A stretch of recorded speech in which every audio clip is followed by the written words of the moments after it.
Почитувани, Божиот благослов нека биде со сите вас. Денес прочитав нешто што ме изненади, односно не ме изненади, но ете така му е зборот, дека бил некој си празник Бенедикт. Тој бил заштитник на Европа.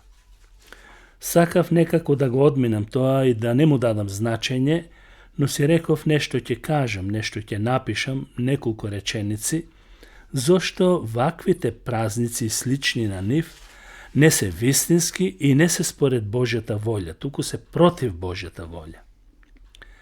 Нека знаат луѓето што е што.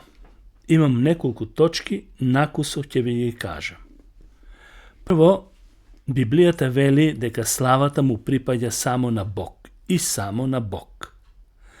Кога на празник со нечие име на човек или што и да е му се дава авторитет на заштитник, тој станува центар на обожување, така што самото внимание што му припаѓа на Бог се пренасочува кон човек или светец човек. Библијата учи дека Бог е единствениот наш заштитник, помошник и спасител. За ова нешто апостол Павле ќе каже: зашто еден е Бог и еден е посредникот помеѓу Бог и човекот, Господ Исус Христос. Како второ, Библијата не дозволува да бараме заштитници. Библијата како Божјо писмо, инспирирано и вдахновено од Светиот Дух, никаде не учи да бараме духовни заштитници, макар колку и да се славни нивните имења и допринеле за духовноста на еден народ или неговото име е запишано во Библијата.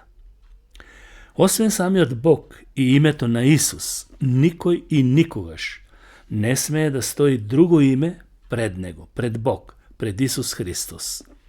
Зашто Библијата вели: нема друго име дадено под небото преку кое можеме да се спасиме или да се доближуваме, би рекол со мои зборови, туку името Исус. Луѓето не се повикани да имаат посебни заштитници, по име, туку да се потпираат директно на Господ Исус Христос. Христос е единствениот посредник, како што реков, меѓу Бог и луѓето.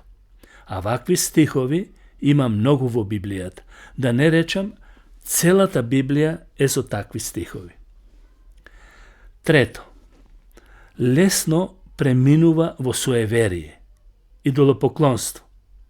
Кога луѓето почнуваат да веруваат дека некој светец, име или ден ги чува, ги пази, ги заштитува, тоа веќе не е чиста вера во Бог, туку мешање на верата со човечки преданија и суеверија.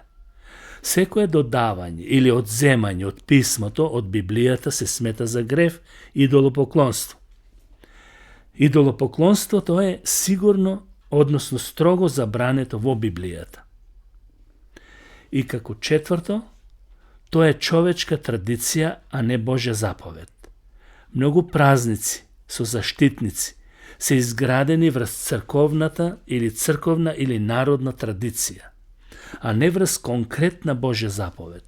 А кога човечката традиција, преданија, стануваат поважни од Божјата вистина и заповед, тогаш што оди против Божјата волја. И затоа Исус рече: поради вашите преданија ги напуштивте Божите заповеди. На крајот би рекол: Бог својата слава не си ја дава на друг. На Господ нека му е слава од сега и во сите векови. Амин.